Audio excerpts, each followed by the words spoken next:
நம்மளுடைய கழுத்து அப்படின்றது இதுதான் கழுத்து எலும்புகள். இது தலை. நம்ம தலையுடைய வெயிட், ஹெட் வெயிட் அப்படின்னு சொல்றோம் இல்லையா, அதோடைய ஆக்சுவல் வெயிட் 5 கிலோ. இந்த கழுத்து தான் இந்த தலை உருண்டு போகாம இந்த மசில்ஸை வச்சு அந்த இடத்துல பிக்ஸா வச்சுக்குது. இப்ப நம்ம இப்படி பெண்ட் பண்ணோம்னா அந்த 5 kilo weight biomechanical overload 27 kilo ஆயிடுது. ஸோ அதனால இந்த கழுத்து உள்ள வரக்கூடிய ஸ்ட்ரெயின் அதிகமாகுது.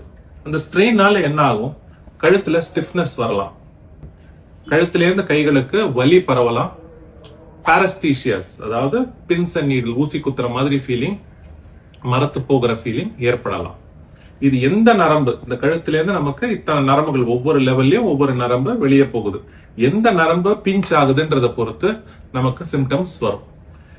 இது அப்படியே விட்டுட்டோம்னா கிளம்சினஸ் இன் அவர் ஹேண்ட், கை கால்களுடைய செயல்பாடுல, விரல்களுடைய செயல்பாடுல பிரச்சனைகள் ஏற்படலாம்.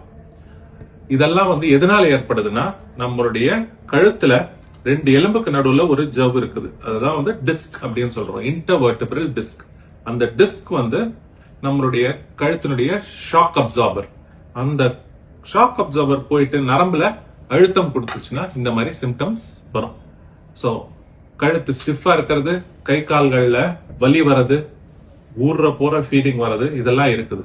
இது அப்படியே விட்டுட்டோம்னா நம்மளுடைய நரம்பு தண்டு, ஸ்பைனல் கார்டு, அதுல அழுத்தம் ஏற்படலாம். அப்படி அழுத்தம் ஏற்பட்டுச்சுன்னா நமக்கு கை கால்களுடைய செயல்பாடு கூட கம்மியாகிறதுக்கு, பேரலைசிஸ் ஏற்படுறதுக்கு, யூரின் மோஷன் சிம்டம்ஸ் ஏற்படுறதுக்குலாம் வாய்ப்புகள் இருக்கு.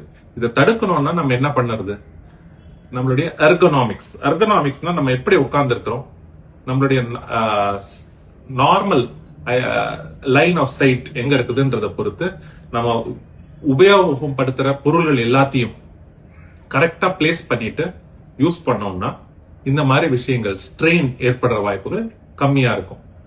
சோ கைகள் கரெக்டா இல்லைன்னா நமக்கு கார்பல் டனல் சிண்ட்ரோம் வரலாம். கழுத்து ஓவரா இப்படி ஃபிளெக்ஸ் ஆகி இருந்துச்சுன்னா சர்வைக்கல் ஸ்பாண்டிலோசிஸ் வரலாம்.